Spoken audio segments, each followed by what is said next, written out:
Hello, I am Stuart. Before we start, we want to share that this video uses AI for graphics and voice, but all the information is manually researched by our team. Here in the video, we will share the details for the IRS Error Code 8099.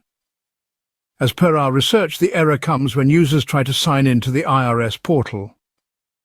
According to our research, this error may occur due to a login timeout during the IDME verification process, or other issues with the IRS login system.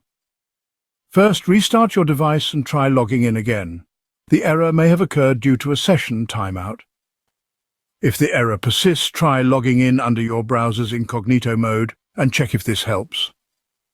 If incognito mode doesn't resolve the error, switch to another browser and see if the issue still comes.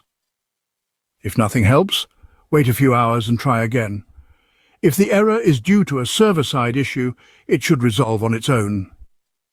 In case the problem continues, reach out to IRS support to report the issue. Thanks for watching.